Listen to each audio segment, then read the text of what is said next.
আসসালামু আলাইকুম everyone, welcome back to my channel. কেমন আছেন সবাই? আশা করি ভালো আছেন। আজকের ভিডিওতে আমরা কথা বলবো এইচপির এলিটবুক সিরিজের একটা 360 ডিগ্রি কনভার্টেবল ল্যাপটপ নিয়ে। এই ল্যাপটপটার মডেল হচ্ছে এইচপি এলিটবুক X360 830G8। আমরা এর আগে 830G8 নিয়ে কথা বলেছিলাম, তবে সেটা 360 ডিগ্রি কনভার্টেবল ছিল না, নর্মাল ল্যাপটপ ছিল। আজকের ভিডিওতে এর 360 ডিগ্রি যে ভেরিয়েন্টটা আছে এটা নিয়ে কথা বলার চেষ্টা করব। তো চলুন প্রথমে এর আউটলুক সম্পর্কে একটু ধারণা দেই। এই ল্যাপটপটা ফুললি মেটাল বিল্ডেড এবং সিলভার কালারের একটি ল্যাপটপ। এই ল্যাপটপটার থিকনেস হচ্ছে 18.5 মিলিমিটার এবং এর ওয়েট হচ্ছে 1358 গ্রামস। এই ল্যাপটপটা যথেষ্ট স্লিম এবং লাইট ওয়েট একটি ল্যাপটপ। যেহেতু এই ল্যাপটপটা 13 ইঞ্চের ছোটখাটো সাইজের একটা ল্যাপটপ, তাই এই ল্যাপটপটা নিয়ে সহজে ক্যারি করতে পারবেন। আর মেটাল বিল্ডের ল্যাপটপ হওয়ার কারণে যথেষ্ট শক্তপোক্ত বলা যায়। এখন আসলে এই ল্যাপটপের ডিসপ্লে সেকশন নিয়ে একটু কথা বলি। এই ল্যাপটপটাতে ডিসপ্লে হিসেবে 13.3 ইঞ্চের full HD IPS glossy display পেয়ে যাচ্ছেন। আর এটা ফুললি টাচ সাপোর্টেড একটি display, 10 finger multi touch support করে। এর রেজলিউশন হচ্ছে 1920x1080 আর এটা 16:9 অ্যাসপেক্ট রেশিওর একটি ডিসপ্লে। এই ডিসপ্লেটা 100% sRGB সাপোর্ট করে এবং এর ম্যাক্সিমাম ব্রাইটনেস হচ্ছে 300 নিটস। এই ডিসপ্লেটার দুই পাশের বেজেল যথেষ্ট স্লিম বলা যায়, তবে এর চিন এরিয়াটা বেশ বড়। আর যেখানে এইচপির ব্র্যান্ডিং করা আছে, এর চিন এরিয়াটা বড় থাকার কারণে কিছুটা সুবিধা আছে। যখন ল্যাপটপটাকে কনভার্ট করে ট্যাবলেট মোডে ইউজ করবেন, তখন ধরে রাখার জন্য কিছুটা স্পেস পাবেন এবং অ্যাক্সিডেন্টাল টাচ থেকে মুক্ত থাকতে পারবেন। এই ডিসপ্লেটার টাচ যথেষ্ট স্মুথ ছিল, ম্যাক্সিমাম 10 ফিঙ্গার পর্যন্ত মাল্টি টাচ সাপোর্ট করে। এছাড়া এই ডিসপ্লেটা পেন সাপোর্ট করে। আপনারা চাইলে এই ল্যাপটপটাতে পেন ইউজ করতে পারবেন। কন্টেন্ট ওয়াচিং এক্সপিরিয়েন্সও যথেষ্ট ভালো হবে, কারণ যেহেতু এটা একটা গ্লসি ডিসপ্লে, গ্লসি ডিসপ্লেতে কালারগুলো ভালোভাবে ফুটে ওঠে। তবে গ্লসি ডিসপ্লেতে রিফ্লেকশন একটু বেশি হয়, যেটা অনেকেরই পছন্দ না। এখন আসেন এই ল্যাপটপের কিবোর্ড সম্পর্কে একটু ধারণা দিই। এই ল্যাপটপটাতে কিবোর্ড হিসেবে এইচপির প্রিমিয়াম ব্যাকলিট কিবোর্ড পেয়ে যাচ্ছেন। কিবোর্ডে টাইপিং এক্সপিরিয়েন্স যথেষ্ট ভালো ছিল। টাচপ্যাড হিসেবে মোটামুটি সাইজের একটা গ্লাস সারফেসের টাচপ্যাড পেয়ে যাচ্ছেন, যার নিচের দিকে হিডেন বাটন দেওয়া আছে। উইন্ডোজে সকল ধরনের জেস্টার সাপোর্ট করে। স্পিকার হিসেবে এই ল্যাপটপে ব্যাঙ্গালোর অপশনের স্পিকার পেয়ে যাচ্ছেন, যেটা যথেষ্ট লাউড এবং ক্লিয়ার সাউন্ড আউটপুট দিতে পারে। মোটামুটি সাইজের একটা রুমের জন্য এনাফ বলা যায়। এই ল্যাপটপের স্পিকারগুলো কিবোর্ডের দুই পাশে দেওয়া আছে, যার কারণে স্টিরিও সাউন্ডের এক্সপিরিয়েন্স গুলো যথেষ্ট ভালো হয়। ক্যামেরা হিসেবে এই ল্যাপটপে 720 পিক্সেলের এইচডি ক্যামেরা পেয়ে যাচ্ছেন।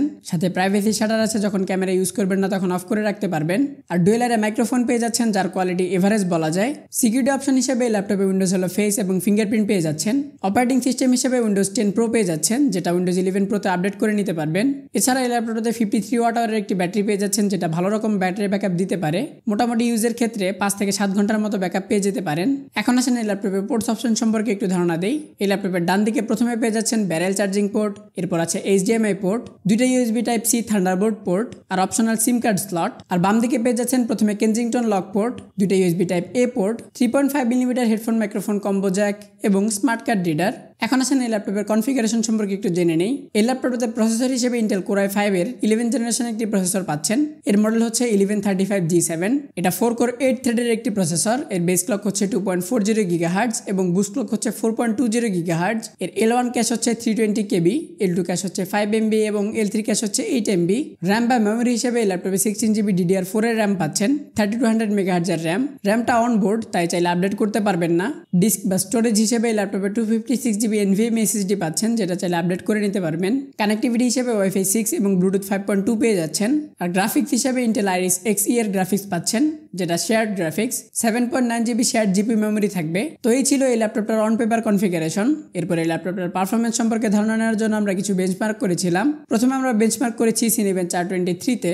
Cinebench R23 এর ক্ষেত্রে সিঙ্গেল টেস্টে মাল্টিকোর স্কোর পেয়েছি 4337 এবং সিঙ্গেল কোর স্কোর পেয়েছি 1341। এরপর 10 মিনিটের থ্রটলিং টেস্টের ক্ষেত্রে মাল্টিকোর স্কোর পেয়েছি 4098 এবং সিঙ্গেল কোর স্কোর পেয়েছি 1346। এরপর 30 মিনিটের স্টেবিলিটি টেস্টের ক্ষেত্রে মাল্টিকোর স্কোর পেয়েছি 4090 এবং সিঙ্গেল কোর স্কোর পেয়েছি 1303। এরপর আমরা বেঞ্চমার্ক করেছি Geekbench 6 এ। Geekbench 6 এর ক্ষেত্রে সিঙ্গেল কোর স্কোর পেয়েছি 1856 এবং মাল্টিকোর স্কোর পেয়েছি 5537। আর গ্রাফিক্সের পারফরমেন্স সম্পর্কে ধারণা নেওয়ার জন্য Geekbench 6 এ GPU টেস্ট করি, যেখানে আমরা স্কোর পেয়েছি 11375। এরপর আমরা ব্লেন্ডারে বেঞ্চমার্ক করি, যেখানে আমরা স্কোর পেয়েছি 56। আর লাস্টলি আমরা নোভা বেঞ্চে বেঞ্চমার্ক করি, যেখানে আমরা স্কোর পেয়েছি 1320।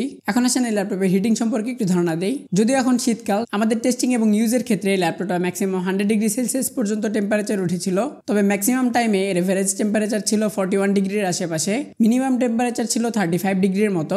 তবে নর্মাল ইউজের ক্ষেত্রে তেমন হিটিং হতে দেখিনি। যেমন ওয়েব ব্রাউজিং, কন্টেন্ট ওয়াচিং এর ক্ষেত্রে এই ল্যাপটপটা হিট হয় না বললেই চলে। এখন আসেন এই ল্যাপটপের প্রাইসিং সম্পর্কে একটু কথা বলি। যেহেতু এই ল্যাপটপটা একটা ইউজড ল্যাপটপ, তাই প্রাইস আপ ডাউন হতে থাকে। আমরা ডেসক্রিপশনে সবসময় এই ল্যাপটপটার আপডেট প্রাইসটা দেওয়ার চেষ্টা করব, অথবা আপনারা কমেন্ট করে জেনে নিতে পারেন। আর আমরা এই ল্যাপটপটা কালেক্ট করেছি আইটি অ্যাক্সেস থেকে রিভিউ করার জন্য। তাদের সম্পর্কে সকল সকল ডিটেলস ডেসক্রিপশনে দেওয়া থাকবে। এই ল্যাপটপের হাইলাইটেড ফিচার হচ্ছে 360 ডিগ্রি কনভার্টেবিলিটি। আপনার যদি এমন একটা নিড থাকে যেখানে আপনার একটা কমফোর্টেবল ল্যাপটপের প্রয়োজন, যেটা চাইলে আপনি ট্যাবলেট মোড ইউজ করতে পারবেন অথবা নর্মাল ল্যাপটপ হিসেবে ইউজ করতে পারবেন, তাহলে এই ল্যাপটপটা দেখতে পারেন। আর এই ল্যাপটপটার সাইজ যথেষ্ট ছোট হলেও অফিসিয়াল কাজের ক্ষেত্রে বা টুকটাক কাজের ক্ষেত্রে যথেষ্ট পাওয়ারফুল বলা যায়। আপনি চাইলে বেসিক লেভেলের সব ধরনের কাজ এই ল্যাপটপটা দিয়ে করে নিতে পারবেন। তো এই ছিল এই ল্যাপটপটা সম্পর্কে টুকটাক এবং বিস্তারিত। এই ল্যাপটপ সম্পর্কে বা অন্য কোনো ল্যাপটপ সম্পর্কে কোনো কোশ্চেন থাকলে আমাদের কমেন্ট করে অথবা ফেসবুক পেজে মেসেজ করে জেনে নিতে পারেন। ভিডিওতে এই পর্যন্ত সাথে থাকার জন্য ধন্যবাদ। এরকম আরও নতুন নতুন ভিডিও পেতে চাইলে আমাদের চ্যানেলটি সাবস্ক্রাইব করে রাখতে পারেন। পরবর্তী ভিডিও দেখার আমন্ত্রণ জানিয়ে এবং সকলের সুস্থতা কামনা করে আজকের মতো এখানেই বিদায় নিচ্ছি। আল্লাহ হাফেজ। আসসালামু আলাইকুম।